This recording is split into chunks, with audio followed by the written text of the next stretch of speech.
so.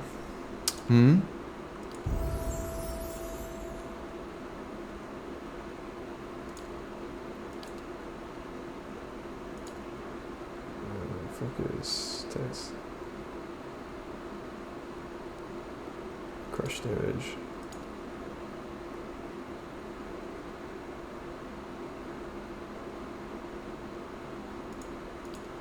Mind play, destroys enemy's memory, calculate, yeah. Let's do these two.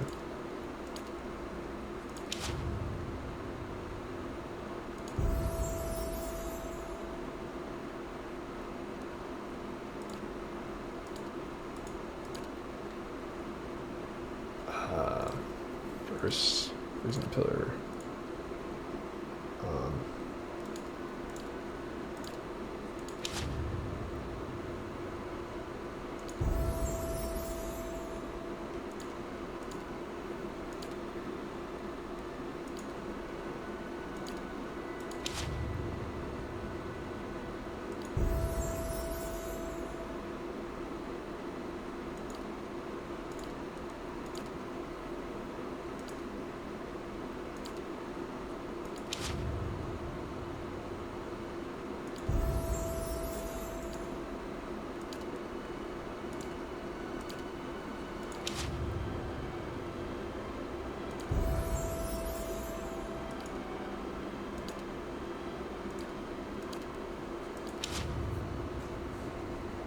Alright.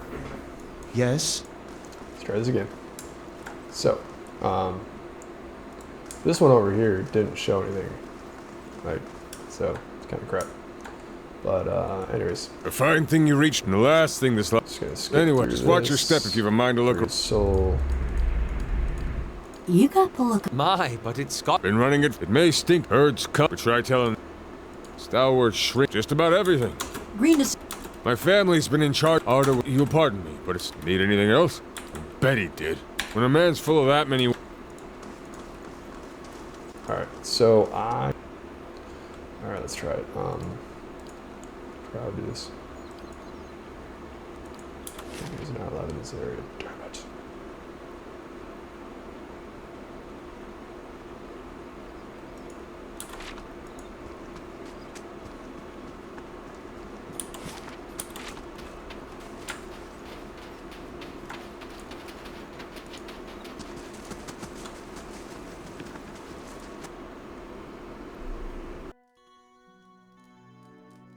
I take it you've met Galvino.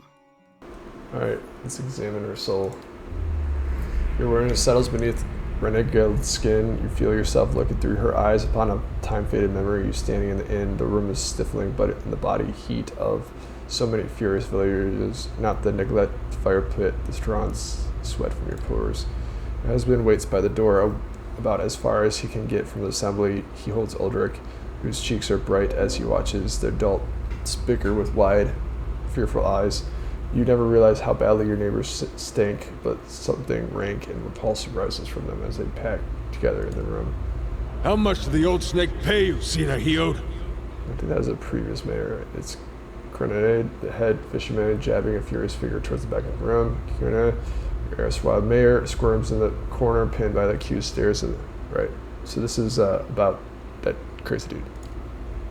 Only said the turns just more is himself trying to wriggle free of his own lies. Maestro Galvino and I came to an agreement. It was for the good of Stalwart. I thought... You thought you'd let a killer walk among us? Cries of fierce agreement rising from the others will begin collective. Let's go. A wet smack draws your attention back to another end of the room. Someone's thrown a potato and it kind of cringes and rubs his jaw. You want to shout at them all for this nonsense and waste, but you know this is about to get worse. Stalwart will have blood. Galvino and his horror has a sense of freedom. Okay. You turn again and your husband is beckoning you with swift chopping motions, but that stops your breath is Uldric. His eyes are fixed on the churning mob, and you know ever since you started hearing about these hideous purges that he's seen something like this one day, but did it have to be so soon? It's what drove the devil woman to madness, and now this little eyes have gotten big enough to swallow the whole scene, and now he's seeing you as part of it. You want to leave now, but if you do, this is what your boy will remember. Cowardice and madness about people with Stalwart, about you. People around you jostle and bark in their rage. They dangerous animals, but animals nonetheless. They just need to be led. So you push your way to the end of the room where Kindhold trembles in the puddle of his own piss. Enough. Voice boils out through.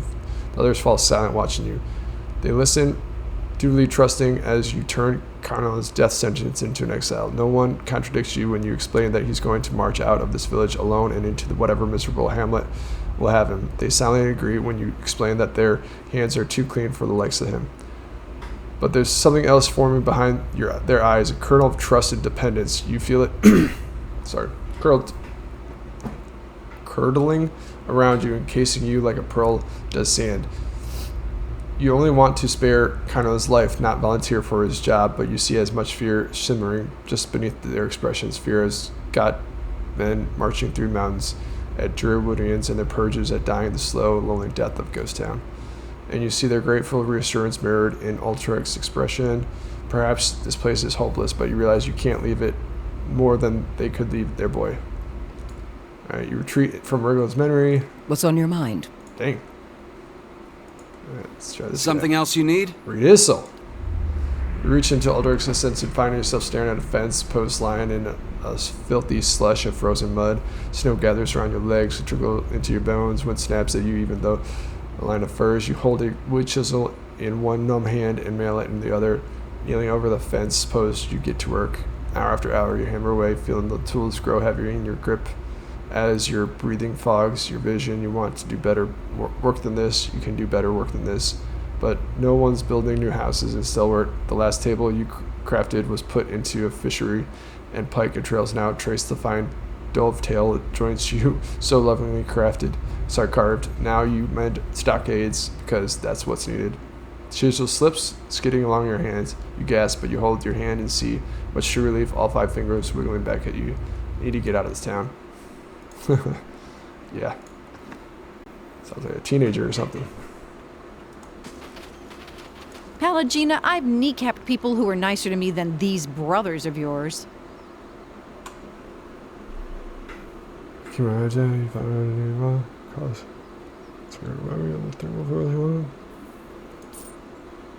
ironic, isn't it? She went from killing people with Barath, and in the end it's, well, oh, never mind. Just take you the money. Passes you a bag of rattles, the coin. Lost the head.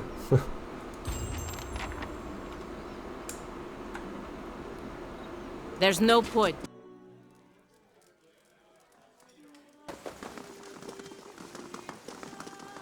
All right here? You look like you've been in the wilds. You see my wagon out there? Found your goods. You've saved my hide. I can't thank you enough. But I hope you'll take this. Here, as promised. Thanks again.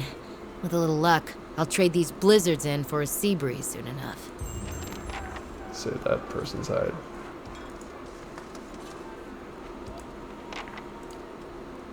Oh, there we go. Cool, I can read both. Alright. Andred's soul. Andred's. A handful of memories dart across your mind like startled fish, leaving instinct. For a moment, you were overwhelmed until one particular recollected tugs at your senses, stubborn force. You or Andred, or both, kneel on the stone floor, held between 2 men. The man pacing in front of you wears the armor of crucibled knights, and you feel Andred's half-hearted contempt for him, as if he were your own. You feel Andred's triumph too when the knight comes close enough for you to spit blood on his boot. The memory slips away from you. Find yourself back. Alright. Ship shudders violently and you're thrown against the railings. In one moment you find your gaze pulled in the pitching surface of dark sea. See there an eye, broad as a shield, glazing back at you in turn. Shit. Fear and fascination sweep your mind even as ooh. I heard scary. you. That's scary. Back to warm your hands, eh? What can I do for you? Alright. In this dude's cell, you see a room dark and damp. A cellar looks like part of the inn rather than an old fortress, though. Edric's eyes, you admires rows of gleaming bottles recently dusted. Step back from the shelves. You alright? I will. Alright. Something I can do for you? Read her soul. You feel for Owynna's essence, almost instantly find yourself wrapped in a darkness. It takes a moment to realize you're plunged into very old memory. But as your eyes adjust to the torchlight, you find yourself standing in a gloomy tunnel that you instinctively recognize as Durgan's battery. Whoa! Hey, a handful of figures in patchy cloaks and hoods, dwarves like you, hunch over minecart. They're loading it into cloth-wrapped bundles from which you see occasional flash of metal at the edge of a blade or a burnished glow plate. The other dwarves scurry with a curious mixture of haste and caution. They stack the bundles into din of muted clangs and thumps, following the echoes of the ruckus down the tunnel with nervous eyes. Pay attention. Sooner we get this done, sooner we can go. Your voice is dry and whispering, your nerves tinged with energy. You feel the same apprehension for the others do, but unlike them, you relish it. Still, you look over the shoulder just in case. We're hurrying, Captain Gregor. Honest. When you turn back, the others have doubled their efforts, and you feel a pleasurable twist in your gut as they fill the cart. Being captain of the guard doesn't pay much, but it does allow you to visit the armory without raising eyebrows. With Coinmaster Zoltan selling off half of the battery's arsenal, what's going to notice a few more missing pieces? Besides, you got a buyer lined up as long as you can move those goods out of the batteries before someone squeals. As you surface them, you realize that the awakening will be permanent for Owynna. There may be others in town you awaken instead. Look at understanding. Sir? Excuse me, sir. You all right? I found one. Is she there? Did you find Avala? She wouldn't have followed me all the way here just to turn around and a group of woodcutters stopped in the other day. Said they'd passed a group of raid Sarens west of town. Yeah, gotcha.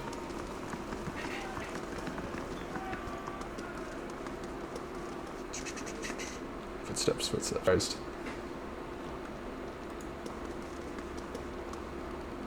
Read his soul. For a moment you sense the overwhelming being around your hands, belts, and your own laughter. His shoulder is jabbed against the cabinet, rouses it every time Byrhtwen leads down to kiss you. There's a sedate pleasure in the memory, but nothing as much to do with the battery.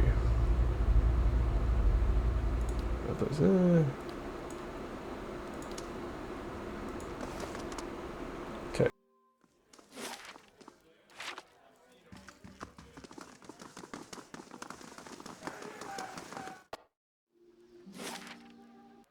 And then you hit your own father?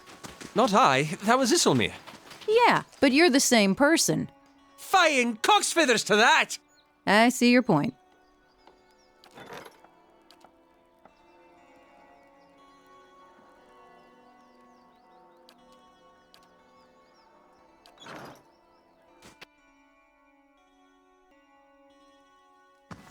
Gonna read her soul. Got to speak up? Alright, you feel her essence humming and buzzing, another personality and set of memories that lies dormant within her soul, convulsing as if in fitful sleep. The contours of that dormant soul are sharp, ragged. As you reach out for it, it seizes you violently. You're standing in a darkened feast hall. Sturdy tables and benches have been stacked against the door in the far end of the room. You know it won't be enough. A few dozen other dwarves from your tunneling crew wait with you, shovels and pickaxes. Sinove, please. If we go now, we can get behind the barricade. We won't do any good here. She's right, and you hear agreements in the quiet murmur of others, but Arms Warden Merman ordered you to hold your ground here. Yet in the rising whispers, you hear the open bars of mutiny. You've never tolerated insubordination from your crew, and you aren't about to start. So you heft your pickaxe, swing it into the man's skull. He collapses, and the others fall silent. That great odor of urine rises from his body. Holy shit. I wonder if that's actually how it used to be. Like, during... The only time I know about mutinies is pirates and shit, but... We're gonna go down fighting. Anyone who feels differently can settle it with me right now. Your voice is hoarse with hours of shouting orders, but none else moves. They cast their eyes down at the flickering torchlight. Something thuds against the door. The others raise their weapons, picks, shovels, and few swords, but they don't dare flinch. Your own pulse pounds at your temples. You pull back from Tyrion's soul, but feel Zuna's wrath and ferocity tugging at you, her essence lashing out an unseen enemy. Zenova is powerful, but dangerous too. Her fury has anchored her to old and threatening memories. Alright. I think there's one more thing more people I can find to talk to. Does anyone have any extra rations? I did some white leaf and now I'm very hungry. Nice.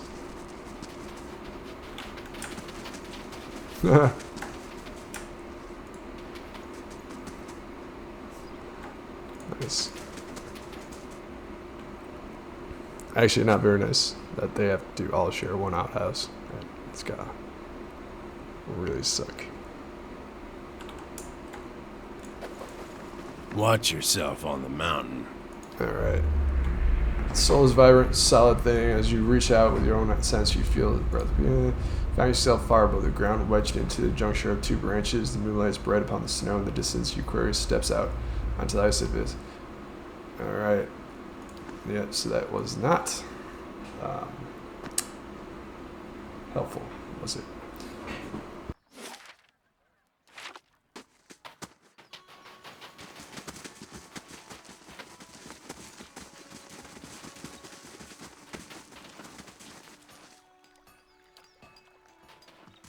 I hope you've had some luck.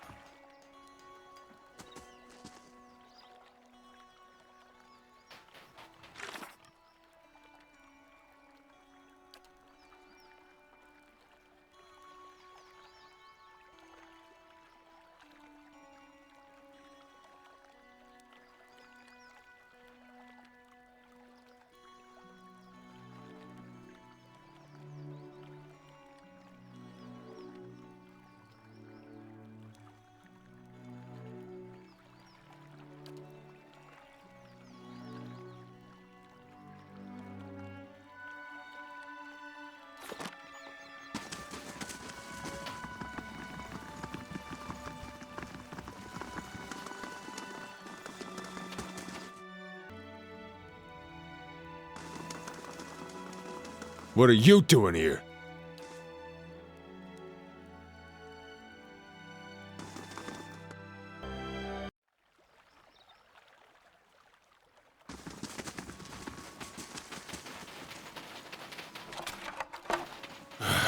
Feels like it's hardly worth putting the huts back up. Better than standing out here shivering.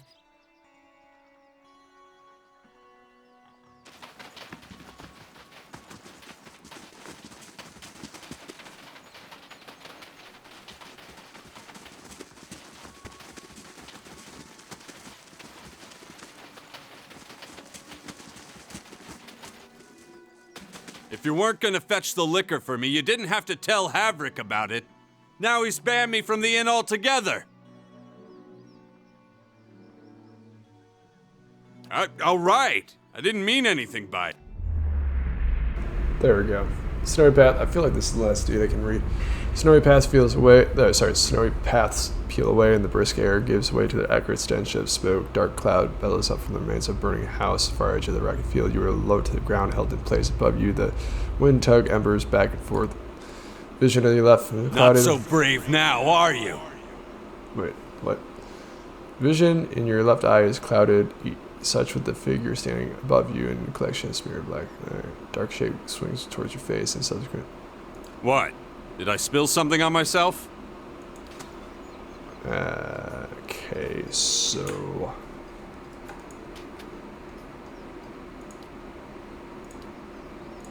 I don't know what to do then. Supposed to be one other person left, but I don't know where that person would be.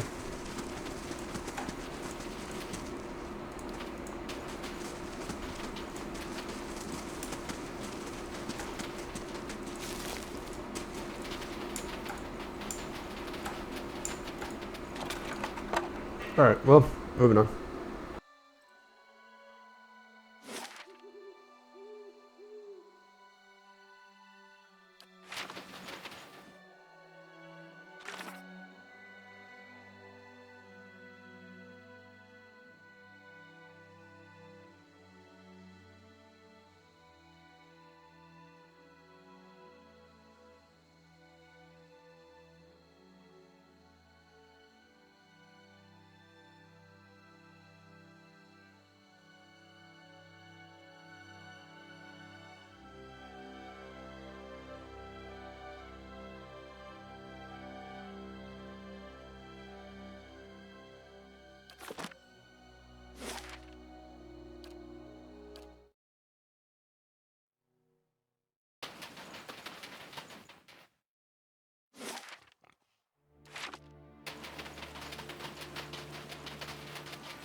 Simple shrine is covered in a thick layer of snow, fallen leaves and feathers. A pair of covered bones flank the altar. Feathers there. Examine the shrine more closely. Shrine does not appear to be frequently very often, though traces of old candle wax line in the edge of stone. Under a dusting of frost, you note a rectangular section of the altar surface seemed to be cleaned from the rashes. You feel a tinge run up your arm as you set your fingers on the altar. An instant after, the wind seems to die down. Then you hear a sudden low growl, quickly joined by more aversion. Strikes you like a sudden memory, though it's unbound by time and place. Within a sea of darkness, you see a great beast, formless save for the. It growls and snaps with increasing desperation and savagery. For a moment, you feel its rage as your own, a possessive fury that tears at you. Something has taken your territory, threatened, and the price of it will be blood. Okay.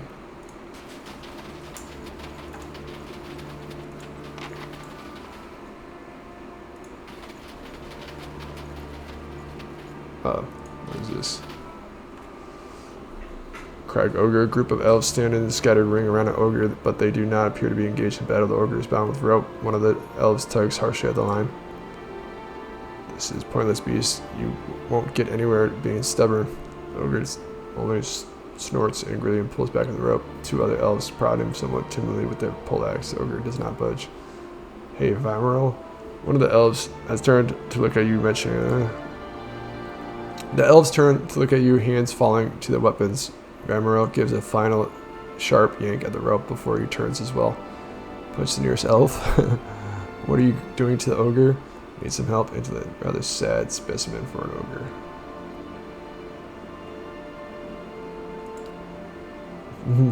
Long way from home, as are you, stranger. Were you feeling homesick for colder climes? Well, actually, you know what? I'm sorry, guys. I gotta call it.